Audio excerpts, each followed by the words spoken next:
Hello student, welcome to my channel. तो जैसे कि पढ़ रहे थे हम भारतीय संविधान का भाग 6, तो हम आगे के आर्टिकल्स को पढ़ेंगे। ठीक, तो आज हम पढ़ेंगे आर्टिकल 180, 181, 182, 183, 184 एंड 185।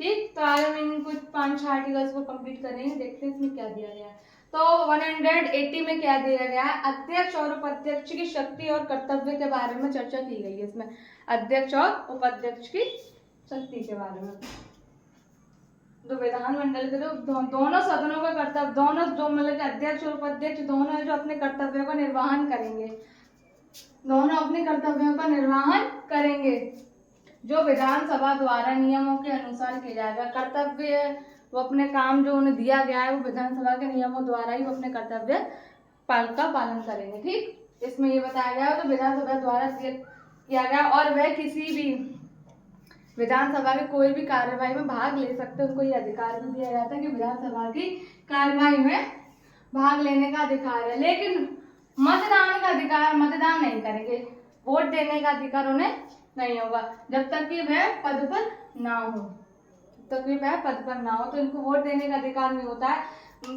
उसके विधानसभा के दोनों सभा और परिषद, दोनों अध्यक्ष और उपाध्यक्ष जो क्या कर सकते हैं, अपने कार्य का निर्वहन करेंगे। विधानसभा के किसी भी कार्यवाही कार्य में अधिकार है उनका।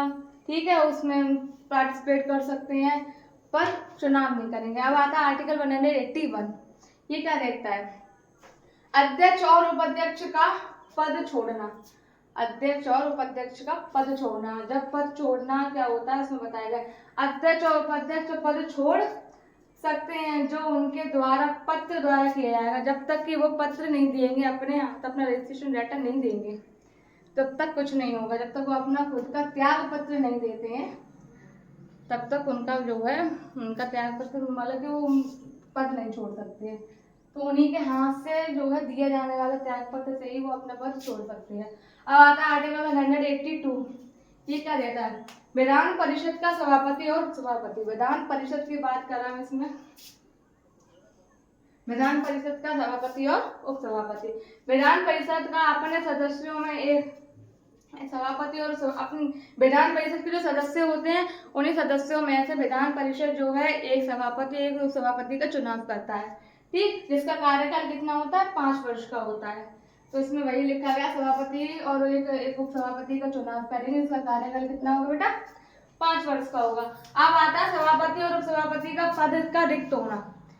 पद का रिक्त होना मीन्स पद का खाली होना। तब क्या किया जाता है, मतलब किस कंडीशनों में होता है।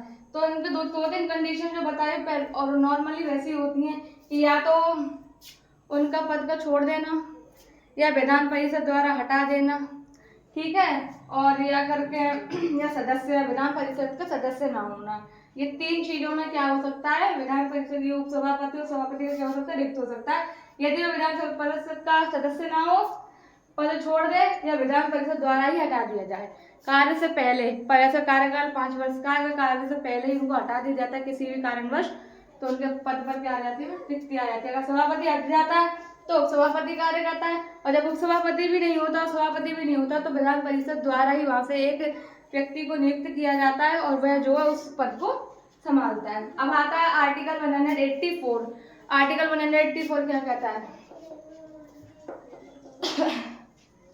सभापति और सभापति की शक्ति और कर्तव्य है। सभापति और उपसभापति की शक्ति और कर्तव्य के बारे में इसमें चर्चा की गई है। दोनों अपने कर्तव्यों का पालन करेंगे, जैसे कि मैंने बताया था, जो विधान परिषद के नियमों द्वारा किया जाएगा। वे किसी भी कार्यवाही में भाग ले सकते हैं।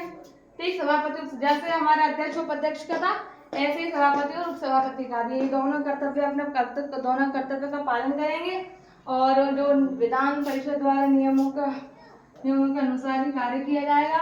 वे किसी भी कार्यवाही में भाग ले सकते विधान परिषद की, और वो भी मतदान नहीं करेंगे। जैसे अध्यक्ष और उपाध्यक्ष नहीं करेंगे, वैसे सभापति और उपसभापति भी नहीं करेंगे।